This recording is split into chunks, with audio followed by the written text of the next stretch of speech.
Hello, today I'll be ranking the Mortal Kombat movies, just the live action ones. I know there are one or two animated films, and I've heard good things about those, so maybe sometime in the future I'll check those out. But I didn't grow up with Mortal Kombat, and I also didn't have any friends that played it either, so I was never really familiar with the game, and I never really got into Mortal Kombat either. But eventually, I did check out these films just out of curiosity, and I definitely do have some things to say, so let's go ahead and get into it. Now, I'll be going from worst to best, and keep in mind, this is just my personal ranking. You don't have to agree with it, but feel free to let me know your ranking in the comment section below. So, anyways, at the bottom, this will be no surprise. At the bottom, we got Mortal Kombat Annihilation. Of course, they moved on to a different director. Of course, with the first one, it was Paul W.S. Anderson, but now they have a different director. I can't remember the guy's name, but the direction that they went with the film, whether it's the script or the plot, is just overall kind of poor. And you also have some cheesy lines and also some of the corniest acting I've ever seen. Now you will die. But yeah, overall, a pretty terrible film.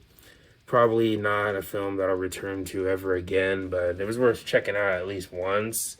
But I will give it this. At least there is some entertainment value. You could maybe lump this in the category of so bad it's good, but of course that depends on the person. But again, while the film overall is pretty terrible, at least there's maybe a little bit of entertainment value, maybe. But anyways, let's go ahead and move on to the next film, Mortal Kombat 2021.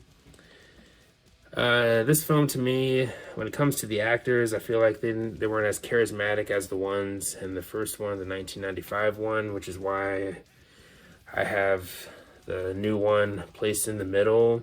Now, there are some redeeming values here. Again, I do like the look of Sub-Zero and Scorpion.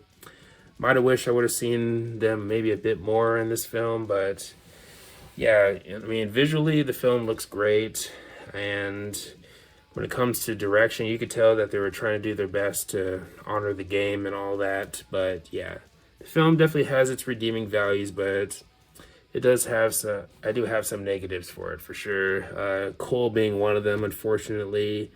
If I remember correctly, this is just a made-up character. I just didn't find his character to be all that interesting. I just didn't feel all that invested in him, which really sucks because he is a big part of the film, and when one of your characters who was a big part of the film is not all that interesting, that's definitely a big problem.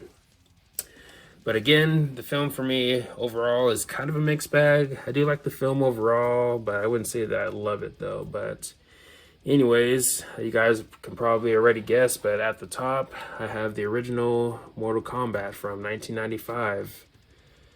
The actress that plays Sonya Blade, it was the actress from Billy Madison. I can't remember her name, but I feel like her acting job with Sonya was a bit more charismatic and a bit more engaging than the actress who played Sonya in the new one.